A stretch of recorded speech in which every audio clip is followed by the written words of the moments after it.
Hai semuanya, balik lagi di materi sejarah kali ini. Masih bersama saya Juwita.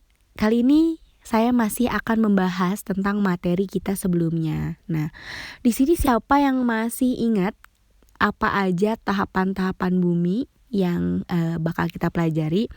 Itu dimulai dari Arkaekum, Paleo, Meso, dan Neozoikum. Nah, sebelumnya video selanjutnya ini adalah video yang saya ambil dari YouTube. Ini adalah tentang proses terbentuknya bumi. Nah, untuk video tayangan yang pertama ini silahkan kalian lihat. Ini adalah teori Big Bang, ya. Ilustrasi proses terjadinya teori Big Bang di mana ada sebuah ledakan besar. Nah, dentuman ini yang nantinya akan menjadi cikal bakal dari isi dari alam semesta ini. Nah, kalian bayangin si bola merah ini adalah cikal bakal yang nantinya akan menjadi planet, tata surya, beserta bumi juga di dalamnya. Nah, bisa kalian lihat ya, dalam keadaan bumi ini masih sangat panas loh tentunya ya, karena mereka belum mengalami perubahan yang sangat banyak. Nah, ini adalah bumi. Lalu selanjutnya ini adalah tayangan ilustrasi ketika pada masa atau zaman yang pertama, yaitu Paleozoikum. Nah, dapat dikatakan ini adalah keadaan bumi pada saat itu. Isinya hanya gas panas. Nah, seperti inilah ya teman-teman. Jadi kita belum ada makhluk hidup yang tinggal pada masa ini, ya. Ilustrasinya memang seperti ini karena keadaan buminya ini masih sangat panas karena isinya semuanya itu hanya gas gitu. Jadi kalian bayangin ya, pada masa paleo itu bumi keadaannya ya seperti ini. Sama sekali belum bisa ditinggali oleh manusia. Selanjutnya kita masuk ke zaman yang kedua, yaitu Paleozoikum. Nah, ada yang masih ingat gak Paleozoikum itu apa? Nah, Paleozoikum itu adalah kehidupan di mana mulai atau munculnya kehidupan baru, yaitu ditandai dengan munculnya makhluk bersel satu atau mikroorganisme, yang nanti si mikroorganisme ini akan berubah menjadi beberapa bagian.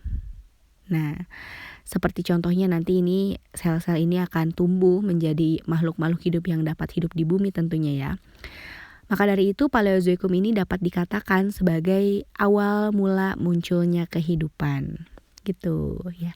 Silakan kalian sambil dilihat tayangannya. Oh, seperti ini ya bayangannya ketika pada masa evolusi bumi. Nah, kita lanjut ke zaman yang ketiga, yaitu zaman Mesozoikum. Nah, Mesozoikum ini ditandai dengan munculnya hewan-hewan purba beserta tumbuhan-tumbuhan atau jenis-jenis berbagai tumbuhan. Ini kebanyakan hewan-hewan laut itu memang pertama kali muncul ya, dibandingkan dengan hewan-hewan yang ada di darat. Nah, kita lihat hewan-hewannya kayaknya kita nggak kenal ya, karena ini hewan-hewannya termasuk hewan-hewan purba. Jadi jarang ada yang ini hewan zaman kapan ya gitu. Nah, ini adalah salah satu ikan terbesar pada saat itu. Maju. Asik. Lanjut kita masuk ke zaman, ya kita kan harus banyak bercanda juga kan biar gak terlalu fokus. Nah, ini masih zaman di Mesozoikum di mana munculnya beragam jenis tumbuhan. Tentunya dengan hewan-hewan laut juga. Nah, hewan-hewan laut ini yang nantinya berproses dan berevolusi menjadi hewan-hewan darat juga. Jadi kalian kalau bingung hewan yang pertama kali muncul apa ya? Nah, kalau menurut info dari sejarah, nah ini hewannya munculnya dari laut dulu baru ke darat. Jadi semacam amfibi gitu guys. Jadi dia hidup di air, terus dia ketika di darat ternyata ini semacam kayak dia bisa bicara kayak, wah ternyata aku juga bisa hidup di sini, lihat aku bisa hidup juga di daratan selain di lautan gitu. Ini adalah akhir dari zaman Mesozoikum di mana hewan-hewan itu banyak yang punah karena keadaan bumi itu masih belum stabil. Ya, keadaan bumi masih belum stabil, lempengan-lempengannya itu masih terus bergerak. Jadi dapat dikatakan bahwa pada masa ini hewan-hewan juga berkembang gitu, berevolusi. Nah, ini adalah jenis-jenis dari dinosaurus. Seperti yang kalian ketahui, dinosaurus itu juga banyak jenisnya ya, dari Tyrannosaurus, T-Rex, sama ya. T-Rex, terus ada Bronto dan lain-lain. Mereka itu satu jenis tapi mereka itu berevolusi semakin buas gitu. Nanti kalau bagi yang mau bertanya, silahkan kalian tulis pertanyaan kalian sendiri untuk mempertanyakan kepada saya di kolom tugas ya. Buat yang mau bertanya, saya kasih nilai plus gitu. Mesozoikum ini juga menjadi salah satu bagian atau zaman di mana punahnya juga mereka. Mereka hidup pada masa Meso dan mereka juga punah pada masa Mesozoikum. Nah, ini adalah salah satu contoh lempengan bumi ketika bergeser. Gitu. Ketika lempengan bumi bergeser dan ini tuh kan keadaan buminya masih belum stabil. Nah, ini meteor itu pernah beberapa kali jatuh ke bumi, dimana ketika mereka jatuh ke bumi, ketika si batu-batuan ini jatuh ke bumi ini menyebabkan hujan meteor yang nantinya hujan meteor ini ternyata adalah salah satu pemicu mengapa hewan-hewan purba bertubuh besar itu bisa punah. Gitu. Jadi mereka nggak hidup lagi pada zaman kita. Nah, ini adalah salah satu ilustrasi punahnya hewan-hewan purba bertubuh besar ini, termasuk juga dari dinosaurus. Tuh punah.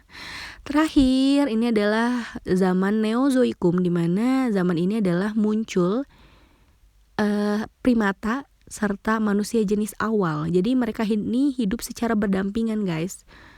Jadi dapat dikatakan bahwa kenapa sih kita tuh suka dikait-kaitkan kalau manusia itu berasal dari kera, misalnya gini. Karena memang mereka itu hidup secara berdampingan pada zaman yang sama. Jadi tidak menutup kemungkinan ketika fosil kita ditemukan itu bisa tertukar. Kan manusia purba itu ada yang ciri-cirinya kepalanya kera tapi tubuhnya manusia. Nah, kalau kita sudah tahu sejarahnya, bisa jadi ketika penemu itu menemukan fosil manusia itu kepalanya kepala kera. Nah, ini adalah muncul manusia jenis awal atau manusia purba. Nah, ini pertama kali manusia bisa melakukan interaksi karena mereka baru bisa mengeluarkan pita suara dan mulai memberikan informasi satu sama lain dengan bahasa yang sederhana, bahasa yang mereka keluarkan aja pada saat itu. Gitu, guys. Jadi mereka belum memiliki bahasa tapi mereka sudah memiliki suara yang bisa diinformasikan kepada teman-temannya yang lain. Nah, cukup sekian materi kali ini. Terima kasih.